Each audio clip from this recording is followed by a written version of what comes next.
The night hung heavy over Harrow Creek, Tennessee. It was early spring of 1857, the kind of night where the air clung to the skin, thick with earth and sweat.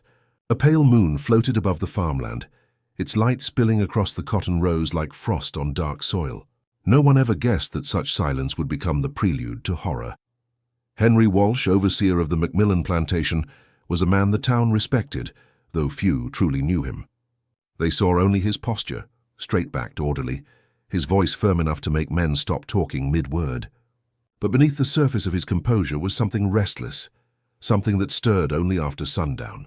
Those who worked under him spoke in hushed voices of how his eyes seemed different in the dark, paler, sharper, reflecting the moon as if the light belonged to him. That March evening, as cicadas hummed and the river whispered through the reeds, a scream tore through the valley. Mrs. Laverne Fletcher swore she saw a man sprinting through her pasture, his hands red. Two boys fetching water from the well later said they heard someone sobbing near the barn. By morning, the Macmillan fields were crawling with men carrying lanterns and muskets. And in the cold grass behind the cotton press, they found what no one in Harrow Creek could forget: a field hand, Thomas Reed, dead with his throat cut so deep the blood had turned the soil black. The sheriff, a man named Elijah Boone, stood over the body, his hat tilted low. He'd seen killings before, but this one was different. It wasn't rage. It wasn't robbery. It was something almost ritual in its calm precision. When he lifted his gaze, he saw Henry Walsh standing nearby, his shirt still neatly tucked, his expression unreadable. "What brings you out here, Henry?" Boone had asked. Henry looked past him, his eyes tracing the horizon where the moon still lingered pale in the sky. "Couldn't sleep," he'd said quietly. The moon was too bright tonight. For days afterward, silence spread through town like an infection. Whispers drifted through taverns and porches, rumors of madness, of jealousy, of men who lost their minds to the Tennessee nights. But no one dared accuse Henry to his face. He had the ear of Mr. Macmillan, and that carried more weight than rumors. Yet Sheriff Boone kept watching. He noticed the way Henry would stand in the fields long after midnight, staring at the sky, muttering softly as if answering something only he could hear. 3 weeks later, the second murder came. A woman this time, Elsie, one of the kitchen workers, found on the edge of the woods near the old carriage house. The same knife marks, the same eerie stillness left behind. And above her body, Sheriff Boone saw again that haunting light, a full moon bright as silver fire. He didn't believe in omens, but the pattern unsettled him. With every killing, the night seemed to grow heavier, the fields quieter, as though even the insects understood something terrible lingered among them. When Boone finally went to speak with Henry, he found him sitting on the porch of his small overseer's cabin, hands clasped, staring into the night. The lantern beside him burned low. "You've heard what's been happening?" Boone asked. Henry nodded slowly. "I've heard too much." The sheriff studied him a moment.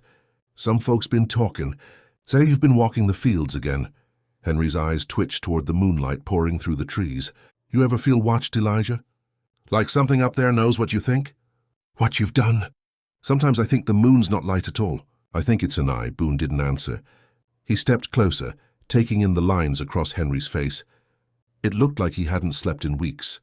When Boone left that night, he couldn't shake what he'd seen. Behind Henry, inside the cabin, a knife glinted on the table beside a bowl of water turned red with rust, or something else. By the end of April, Harrow Creek was no longer a town of laughter and song. Nights found doors barred, windows shuttered. Men slept with rifles by their beds. Women whispered prayers before blowing out the candles. But there was no stopping the killings. Each full moon brought another body, another family left staring into the dark. And through it all, Henry Walsh remained untouchable, his authority keeping questions at bay, his voice calm, his face pale and almost tender when he passed through town. Only the sheriff knew what was coming. He had seen it in Henry's eyes the last time they spoke, something gone, replaced by that strange fascination with the sky. He began writing notes, keeping track of everything, the moon's phases, the nights Henry disappeared, the distances between each murder. When he pinned the last note to the wall of his small office, a chill ran through him. Every killing had occurred within a mile of the overseer's cabin, everyone under a moon almost perfectly full. Then came May's full moon, the brightest yet. On that night, thunder rolled far to the west, but no rain came. Boone saddled his horse, his lantern swinging low, the light cutting thin through the fog. He wasn't sure what he was riding toward. Maybe proof of madness, maybe something worse. The woods thinned near the edge of Macmillan's property, and that's where he saw the glow of another lantern, small, swaying slowly, like a heartbeat.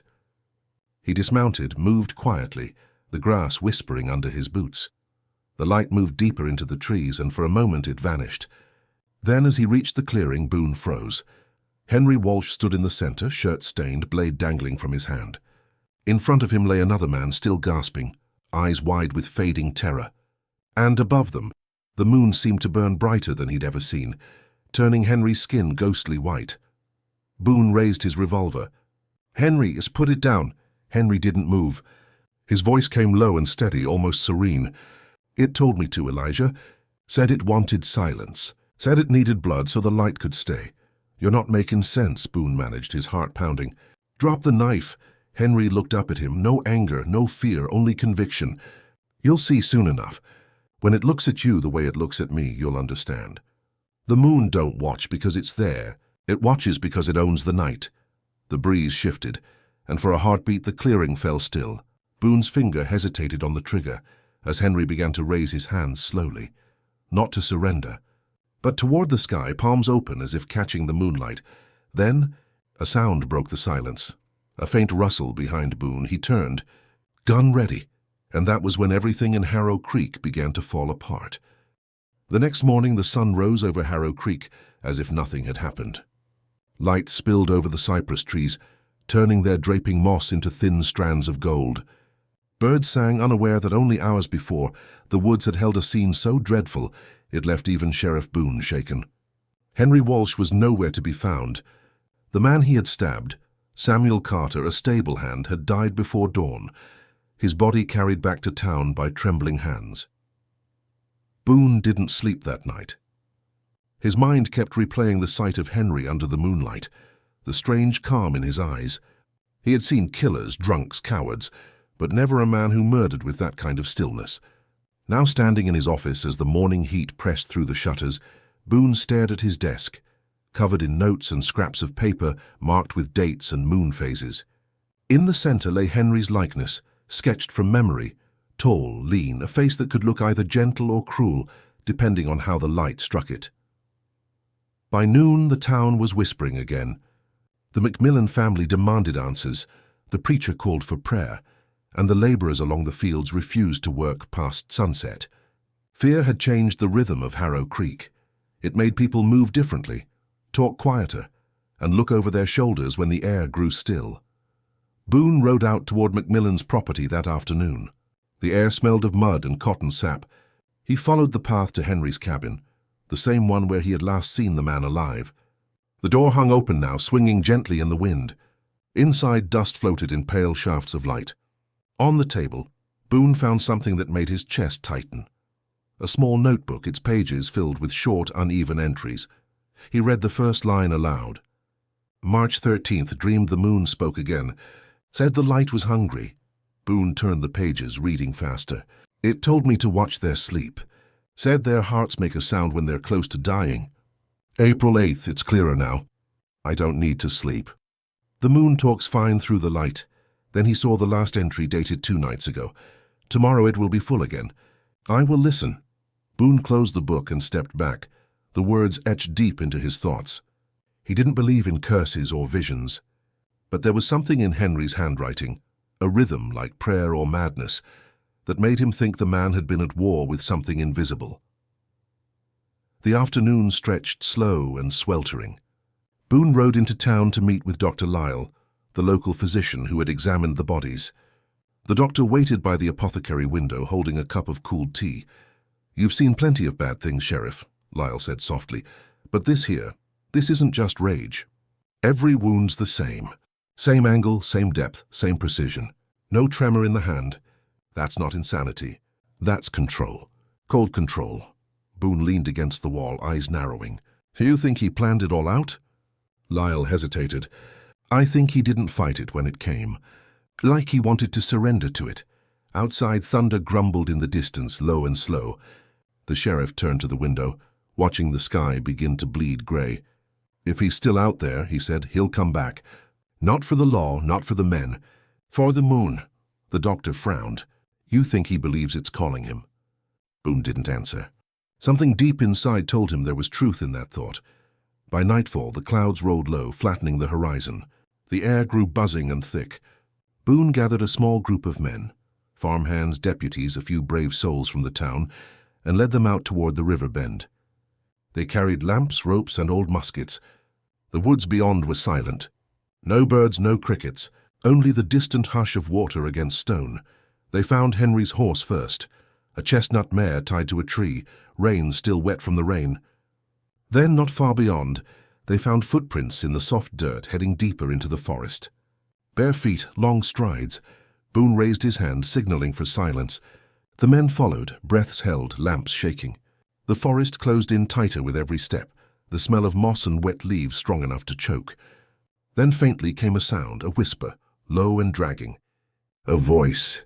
"You shouldn't have followed." The lamps flickered. One of the men cursed under his breath.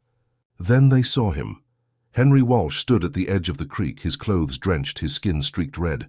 Moonlight broke through a gap in the clouds, shining across his face. There was no rage now, only exhaustion, as though every breath cost him something. He didn't move, didn't raise his hands, just watched them approach.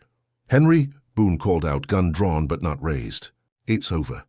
Come in quiet and we can talk. Ain't no need for any more of this."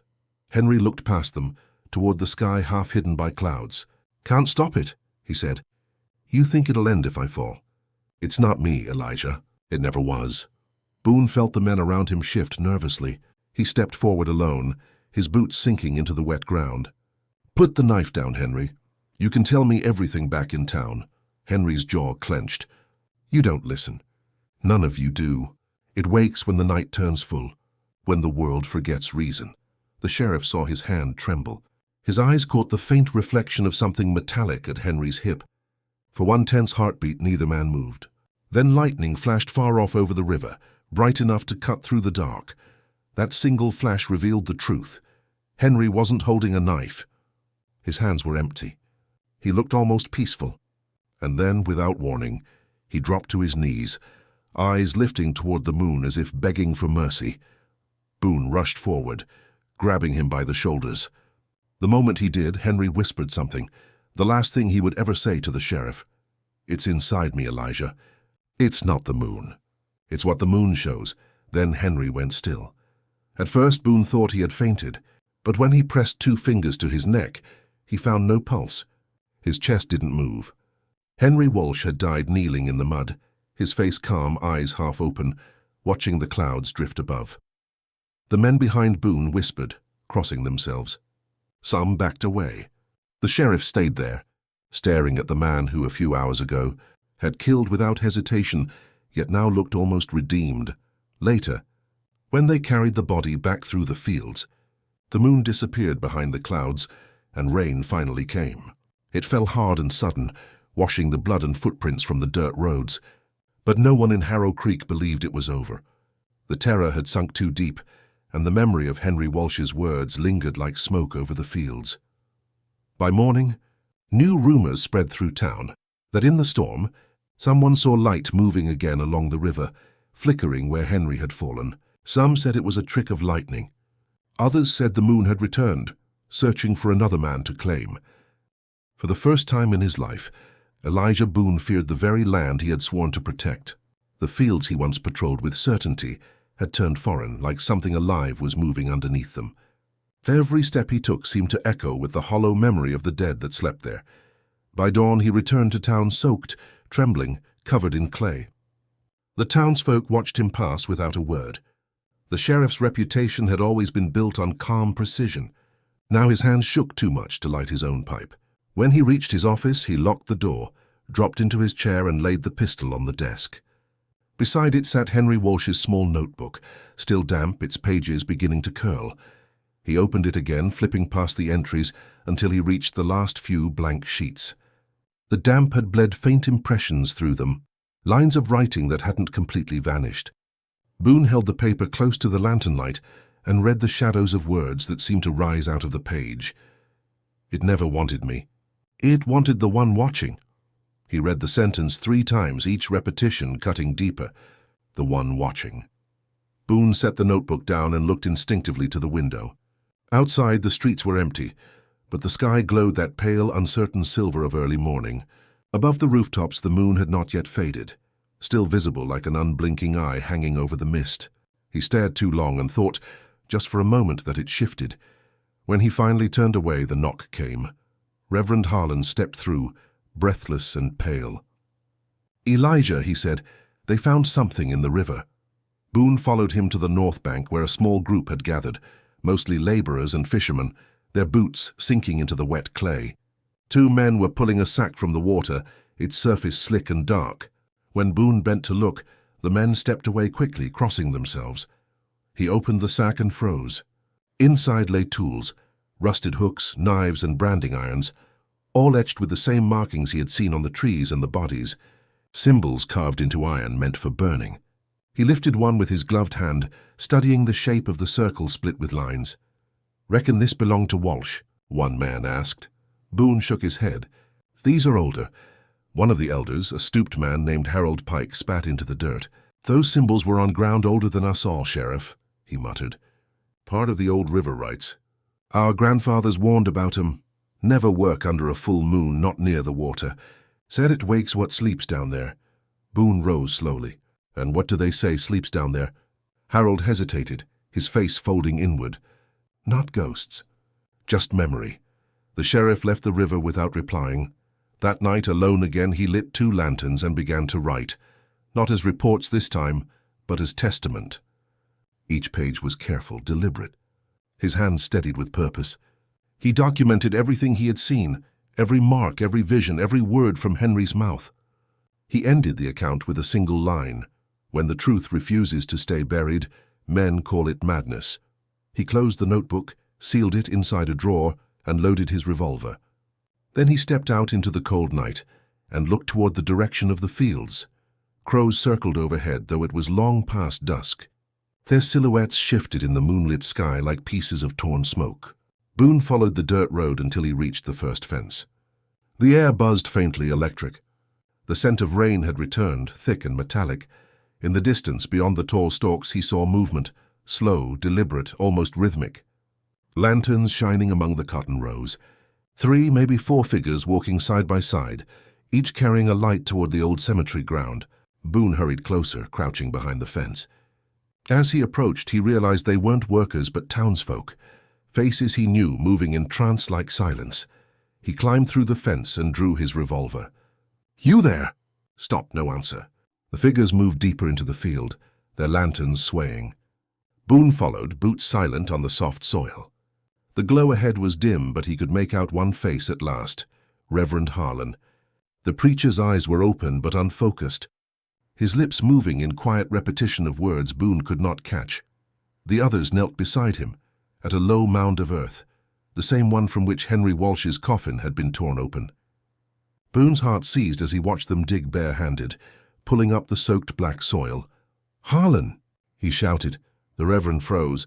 Slowly, his head turned toward Boone, and in the unsteady lantern light, the sheriff saw a thin crimson line carved across the man's chest, one of the same symbols, fresh blood glinting against his shirt.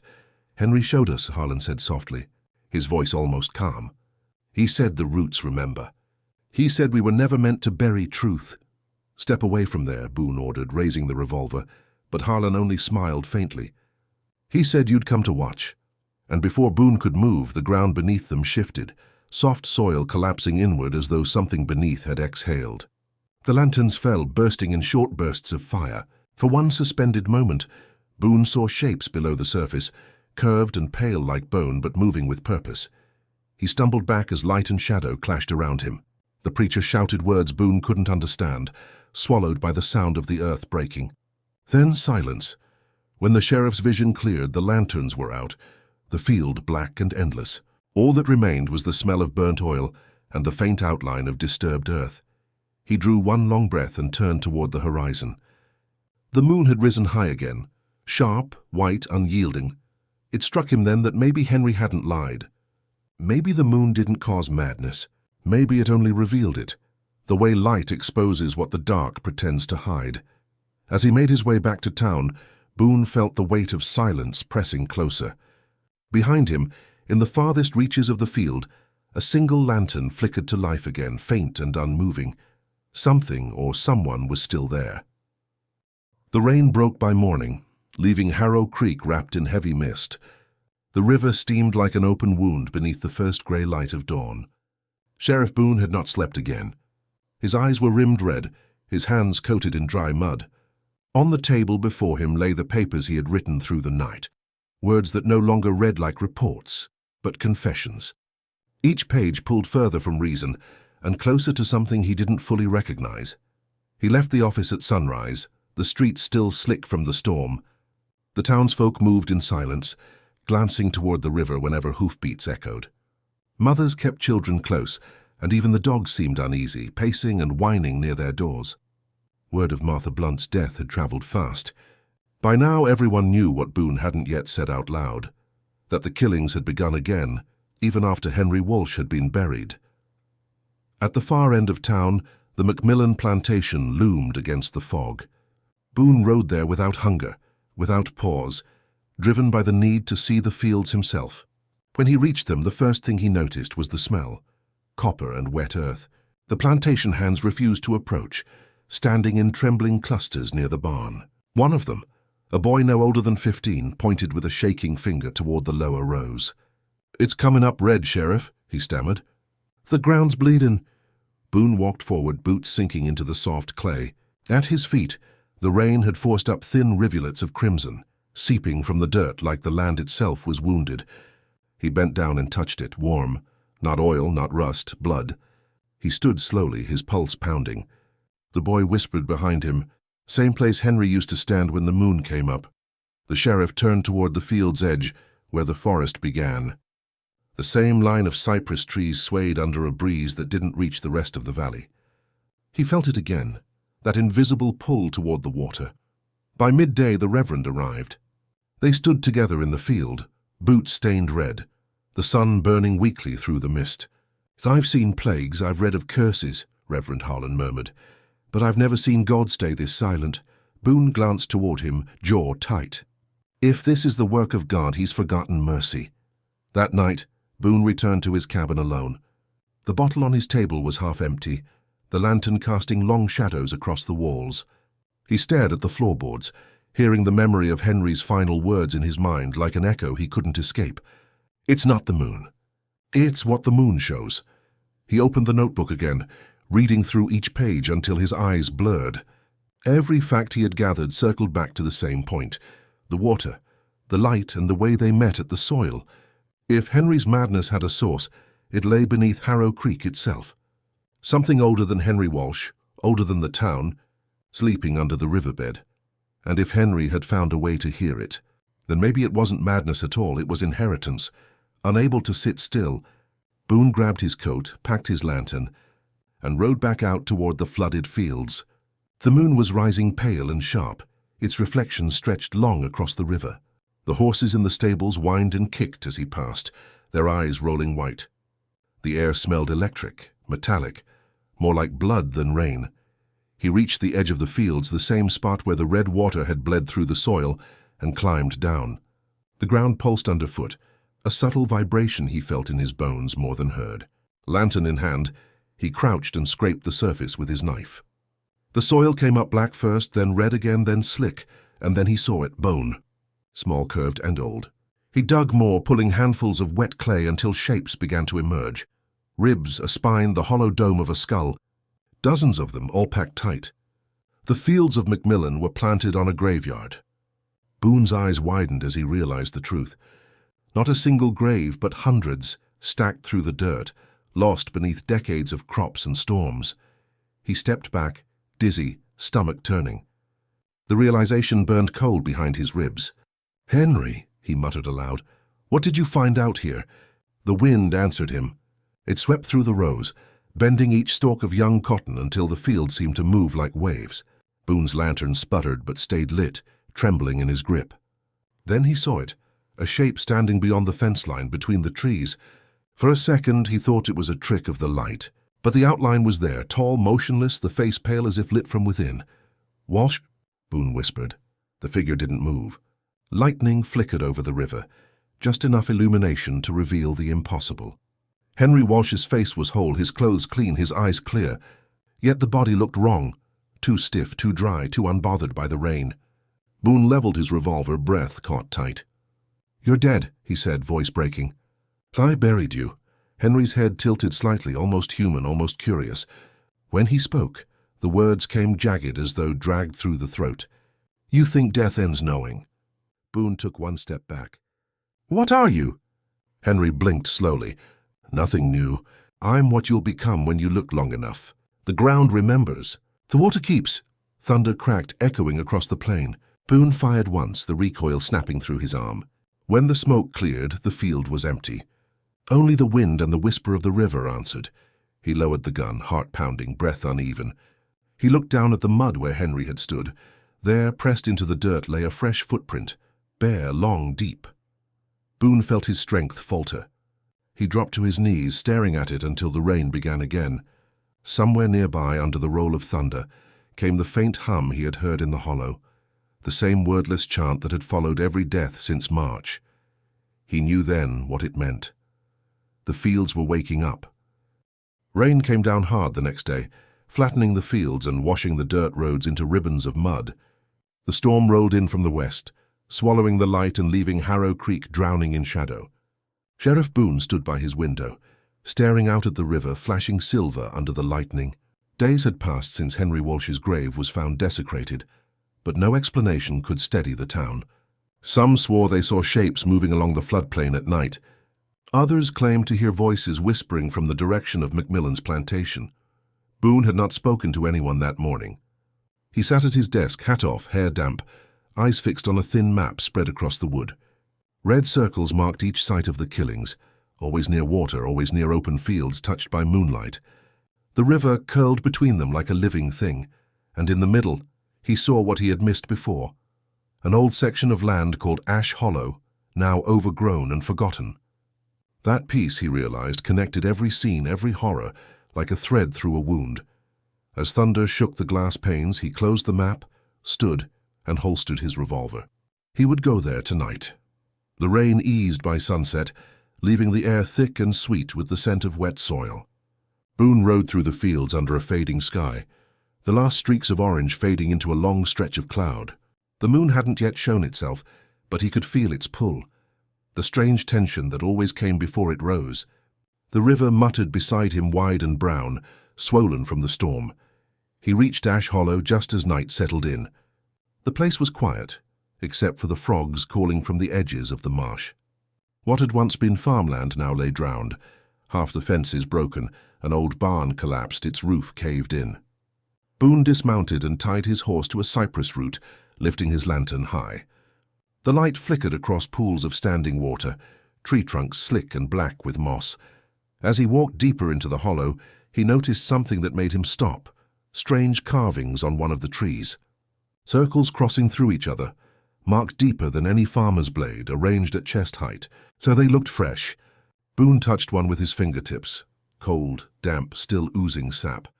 In the weak glow of the lantern, the marks almost seemed to shimmer. Then a low hum reached his ears, faint but steady. It wasn't wind. It had rhythm, slow, almost human. He turned, scanning the darkness. A flash of silver caught his eye near the waterline. Without thinking, he followed it. The ground grew slick, his boots sinking into mud. The hum grew louder until he realized it wasn't one voice. It was several, joining in uneven harmony. He crested a small ridge overlooking the river bend and froze. There, half submerged in the flooded plain, were 6 figures standing knee-deep in water, all silent now, all facing the same direction, toward the moon that had just broken through the clouds. Boone recognized the 2 nearest faces, workers from the plantation. Their eyes were open wide, blank, lips moving soundlessly. Each held one hand over their chest, right over the heart, in the same motion Henry Walsh had made before he died. Boone called out to them. No one turned. He stepped closer, splashing through the shallows, the lantern swinging. The faces didn't flinch. He saw something glint between their fingers, thin pieces of metal shaped into half-moons pressed against the skin. Their mouths started to move in sync, muttering the same words again and again. He couldn't make out the full phrase, but the sound chilled him. Something about light, about listening. "Stop!" he shouted, the echo scattering off the water. The lantern light flickered, and within that pulse of darkness the figures vanished. One moment they stood before him. The next only ripples spread across the surface. His pulse hammered in his ears. He raised the lantern higher, scanning the flooded field. But there was nothing left, just rainwater and reeds bending under the wind. He stood alone in the hollow, breath shaking, the smell of river rot thick around him. Then he noticed the footprints again, bare, long, spaced in strides too wide for normal people. They led back toward the direction of town. He tried to follow, but the rain thickened again, drowning the trail. He mounted his horse and rode hard toward Harrow Creek, the road barely visible under the storm. Lightning lit the sky again and again, and each flash showed a little more of what he dreaded. Those same footprints in the mud running parallel to his path, always just ahead, as though something unseen was leading him home. By the time he reached the town limits, the sky had turned the color of iron. Lanterns burned in windows, and the church bells clanged in slow, uneven rhythm. He arrived to find a crowd gathered in the square, faces pale, eyes wide. Reverend Harlan pushed through the mass, his voice breaking. "Another one's gone, Sheriff. Young Martha from the Blunt farm. They found her by the creek." Boone dismounted, rain streaming from his hat. "Where's the body?" The crowd parted as he followed the Reverend to the church steps, where the girl's form lay under a white sheet.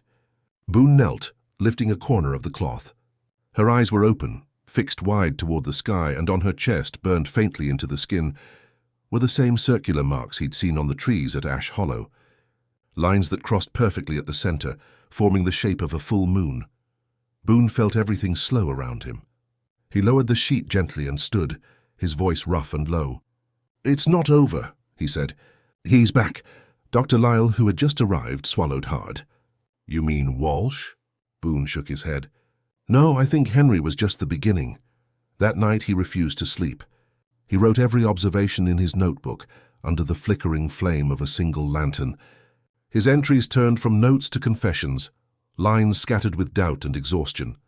He kept hearing the sound from the river, that low humming call, and though he told himself it was the wind, he couldn't dismiss the trembling in his hands. As dawn crept over the horizon, he reached the final page of the notebook and wrote the words slowly, pressing deep into the paper. "The river carries their reflection. The moon shows me what's left of them." He set the pencil down, staring out the window at the fading storm. Then somewhere out in the fields, a crow cried once and fell silent. Harrow Creek was trembling again, caught between truth and the things no one dared to name. For the first time in his life, Elijah Boone feared the very land he had sworn to protect. The fields he once patrolled with certainty had turned foreign, like something alive was moving underneath them. Every step he took seemed to echo with the hollow memory of the dead that slept there. By dawn he returned to town soaked, trembling, covered in clay. The townsfolk watched him pass without a word. The sheriff's reputation had always been built on calm precision. Now his hands shook too much to light his own pipe. When he reached his office, he locked the door, dropped into his chair and laid the pistol on the desk. Beside it sat Henry Walsh's small notebook, still damp, its pages beginning to curl. He opened it again, flipping past the entries until he reached the last few blank sheets. The damp had bled faint impressions through them, lines of writing that hadn't completely vanished. Boone held the paper close to the lantern light and read the shadows of words that seemed to rise out of the page. "It never wanted me. It wanted the one watching." He read the sentence 3 times, each repetition cutting deeper. The one watching. Boone set the notebook down and looked instinctively to the window. Outside, the streets were empty, but the sky glowed that pale, uncertain silver of early morning. Above the rooftops, the moon had not yet faded, still visible like an unblinking eye hanging over the mist. He stared too long and thought, just for a moment, that it shifted. When he finally turned away, the knock came. Reverend Harlan stepped through, breathless and pale. "Elijah," he said, "they found something in the river." Boone followed him to the north bank where a small group had gathered, mostly laborers and fishermen, their boots sinking into the wet clay. 2 men were pulling a sack from the water, its surface slick and dark. When Boone bent to look, the men stepped away quickly, crossing themselves. He opened the sack and froze. Inside lay tools, rusted hooks, knives, and branding irons, all etched with the same markings he had seen on the trees and the bodies, symbols carved into iron meant for burning. He lifted one with his gloved hand, studying the shape of the circle split with lines. "Reckon this belonged to Walsh?" one man asked. Boone shook his head. "These are older." One of the elders, a stooped man named Harold Pike, spat into the dirt. "Those symbols were on ground older than us all, Sheriff," he muttered. "Part of the old river rights. Our grandfathers warned about 'em. Never work under a full moon, not near the water. Said it wakes what sleeps down there." Boone rose slowly. "And what do they say sleeps down there?" Harold hesitated, his face folding inward. "Not ghosts. Just memory." The sheriff left the river without replying. That night, alone again, he lit 2 lanterns and began to write. Not as reports this time, but as testament. Each page was careful, deliberate. His hand steadied with purpose. He documented everything he had seen, every mark, every vision, every word from Henry's mouth. He ended the account with a single line. "When the truth refuses to stay buried, men call it madness." He closed the notebook, sealed it inside a drawer, and loaded his revolver. Then he stepped out into the cold night and looked toward the direction of the fields. Crows circled overhead, though it was long past dusk. Their silhouettes shifted in the moonlit sky like pieces of torn smoke. Boone followed the dirt road until he reached the first fence. The air buzzed faintly electric. The scent of rain had returned, thick and metallic. In the distance, beyond the tall stalks, he saw movement, slow, deliberate, almost rhythmic. Lanterns shining among the cotton rows. 3, maybe 4 figures walking side by side, each carrying a light toward the old cemetery ground. Boone hurried closer, crouching behind the fence. As he approached, he realized they weren't workers but townsfolk, faces he knew moving in trance-like silence. He climbed through the fence and drew his revolver. "You there!" Stop, no answer. The figures moved deeper into the field, their lanterns swaying. Boone followed, boots silent on the soft soil.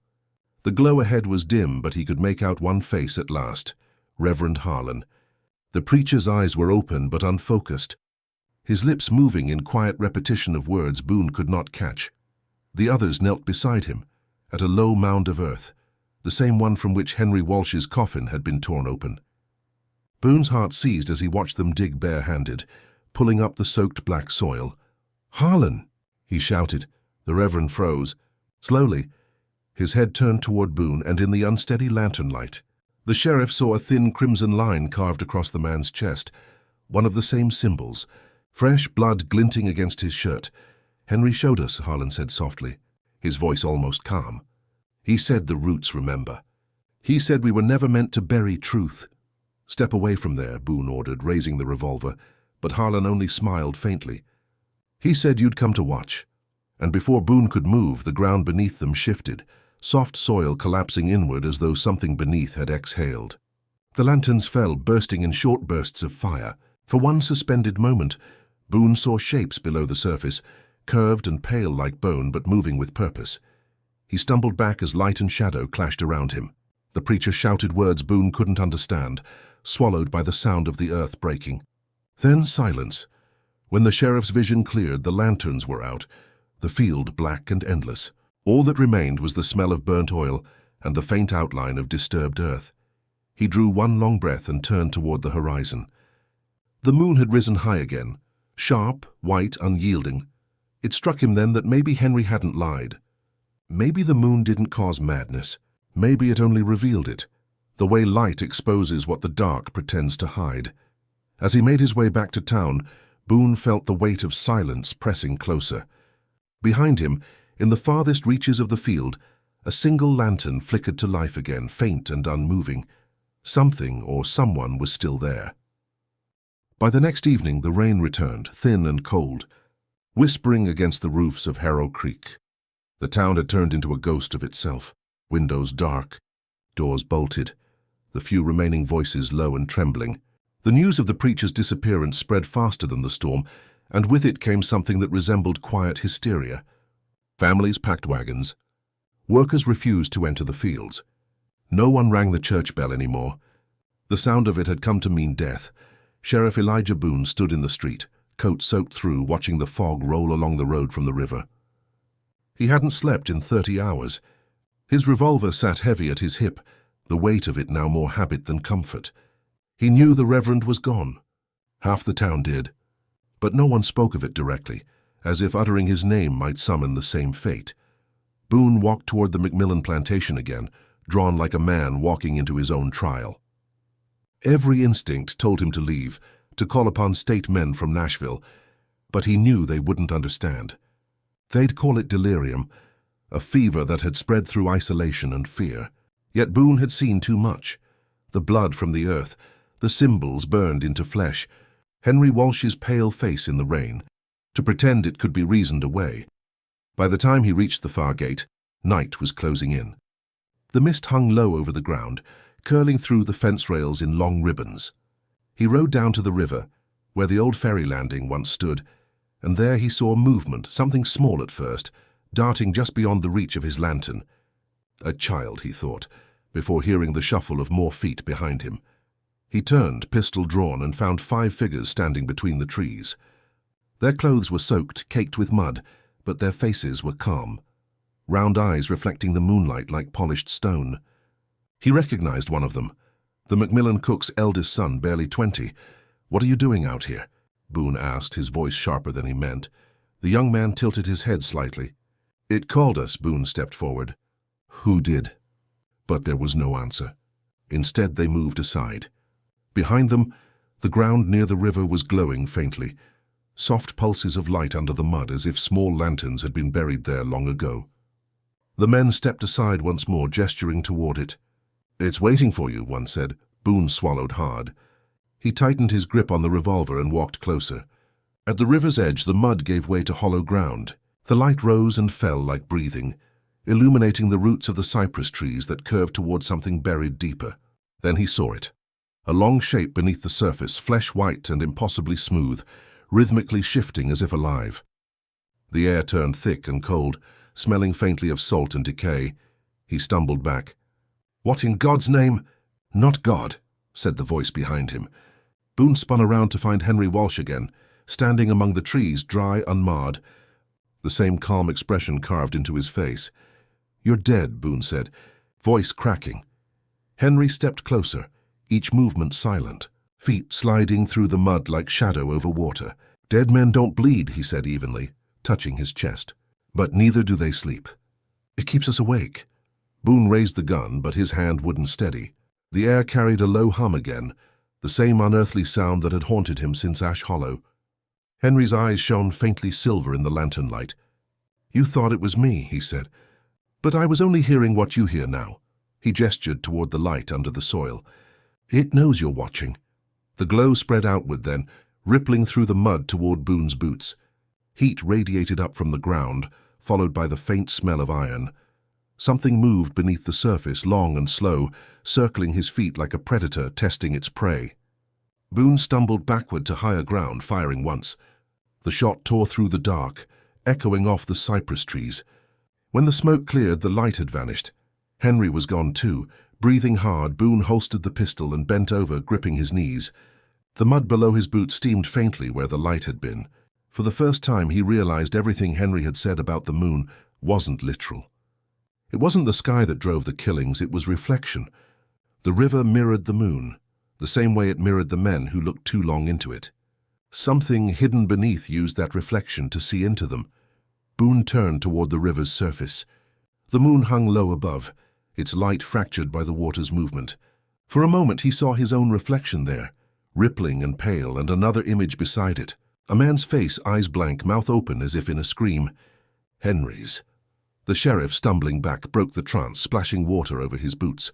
He turned and ran toward the fields, the echo of that hum still vibrating in his chest. Behind him the water remained disturbed, glowing faintly for long moments before dimming back into darkness. By the time Boone reached the edge of town, the fog had thickened, wrapping the buildings in a coffin of white. The lanterns that once burned along the main road had gone out. Every door was shut tight, every curtain drawn. Yet from behind those walls came faint sounds, soft knocks, murmurs, the scraping of furniture. The town wasn't sleeping. It was hiding. When Boone reached his office, he found the door already open. His lamp had been lit, casting golden lines across the walls. Someone had been there. He stepped inside slowly, revolver raised. The room felt colder than the rain outside. On his desk lay the notebook he'd sealed away, and beside it another older book bound in cracked leather. He opened it carefully. The first page bore a name written in faded ink: Henry Walsh, 1847, 10 years before the first killing. The entries were short but familiar, references to voices at night, to digging in the fields, to those same strange markings. But the last page stopped Boone's breath. It contained a single line written shakily: "The land remembers its own." The sheriff closed the book, his pulse echoing in his ears. Suddenly all the fear and confusion collapsed into one unbearable truth. The killings weren't random. They were awakenings. Every generation the ground demanded witnesses. Someone had to carry its memory forward, and now it was his turn. Outside a sound rose again, the low chant he had first heard by the hollow, steady and deep, spreading through the fog in waves. It wasn't coming from the river this time. It was coming from the town itself. Voices whispered from behind doors and windows, growing louder with each verse. Boone backed toward the window, staring out as the fog pulsed with faint light. Dozens of lanterns flickered through it, moving toward the center of Harrow Creek like a silent procession. He whispered to himself, "It's begun." And then, somewhere beyond the church, the ground thundered like a heartbeat. The heartbeat in the ground didn't stop. It grew steadier, heavier, until the very walls of Harrow Creek trembled. The fog split in waves down the main road, and the sound of the townsfolk's chanting deepened into something hollow and slow. It was not a hymn, not human rhythm. It was the river speaking through their voices. Sheriff Elijah Boone stepped outside of his office into the choking gray, revolver in hand. The moon hung high above the fog, a cold white disk that turned every shadow to silver. Across the square, figures emerged from the mist. Men, women, children, all carrying lanterns at chest level, their free hands marked with the same burned symbols. Some eyes were open, others closed, but all moved as one, their steps deliberate, their lips moving in silence, now that the sound had turned to vibration, rumbling through every board and brick of the town. He tried to shout to them, but no sound came back. His words were swallowed by the fog. He raised his lantern and saw them converge toward the river road. Dozens of them, their faces blank, walking in unison toward the water. Amid them, Boone caught a glimpse of Henry Walsh again, appearing and vanishing between the silhouettes. He was no longer pale or ghostly. He looked real again, breathing, his expression almost peaceful. Boone followed, boots sinking deep into the mud, the hum vibrating in his skull. The road sloped gently downward until the land opened into the riverside fields. The cotton rows shone silver under the moon, waving like hair in the wind. At their center, the earth shifted, bulging upward, breath by breath. Something was rising. The people of Harrow Creek spread out in a wide ring, their lanterns forming a rough circle of light that faintly mirrored the phases of the moon itself. Henry stood at the center, looking straight at Boone. "You fought it," Henry called across the field, his voice calm. "You thought law could bind what the ground remembers." Boone raised the revolver. His hand didn't shake anymore. "You wanted this." Henry nodded slowly. "We were all called. Some of us just listened sooner." The ground fissured between them with a sound like tearing fabric. From under the surface, black water seeped upward in thin, curling streams. The smell of decay rolled over the field, thick and sour. Boone climbed a few paces closer, feeling the ground pulse under his boots. Henry turned his face upward toward the moon, his voice lifting again in that chant Boone had heard for weeks. The townsfolk joined in, their tones low and trembling. The river beyond began to boil, rolling over itself in slow, spiraling currents that climbed up the bank as if seeking the sound. Boone pressed forward through the mud, shoving past the kneeling figures until he stood just steps from Henry. "You said it wanted the one watching," Boone said. "If I face it now, it ends." Henry smiled faintly, his eyes full of something like pity. "You still think it can end?" The ground burst open between them. Water and soil erupted upward, flinging lanterns and light in all directions. Boone fell backward into the mud, shielding his face as the chanting stopped. The next noise was worse, hundreds of faint, dry whispers rising from below. He turned his head and saw shapes caught in the surge, bones and faces tangled with roots, rising and falling as though trying to breathe. The river had reached the fields. It moved with purpose, climbing through the furrows, filling the air with mist. Boone scrambled to his feet, mud coating his coat and hands. Henry stood unmoving, the water climbing around his knees. "It's not death," Henry said, voice rolling with the thunder that now shadowed the horizon. "It's remembrance. The ones who were buried here have woken. The land keeps what men bury." Boone raised the gun. "Then it can keep us too," he fired, the shot echoing across the plain. Henry's body jolted back, his chest blooming red just below the collarbone. But the man didn't fall. His head tilted again and a sickening smile lifted his lips. The bullet hole leaked water, not blood. Boone froze. The humming returned, deeper now, shaking the air. Around them, the townsfolk began sinking one by one into the mud, faces serene as the water swallowed them. Boone fired again and again, but the bullets vanished into the fog. When the smoke cleared, Henry stood alone, his voice quiet. "You can't kill what the earth already claimed." The next second, the ground gave way entirely. Boone dropped to his knees as the landscape folded inward. He grabbed for the nearest root, his revolver lost to the water. The pull was relentless, drawing him toward the churning dark. He fought until his arms burned, dragging himself higher toward a patch of dry ground that was rapidly disappearing. When he looked back, Henry Walsh was gone. So were the townsfolk. The lanterns floated on the water's surface until they dimmed and died. The hum receded, leaving only the sound of the river and Boone's ragged breathing. He lay there for what felt like hours, rain starting again, thin and cold. The moon lowered toward the horizon, its reflection fractured in the flood. Only then did he understand what Henry had meant, how the moon didn't make anyone kill. It only reflected what the land already carried. Memory, violence, guilt, all of it mirrored back until a man broke under its weight. When dawn came, the waters began to settle.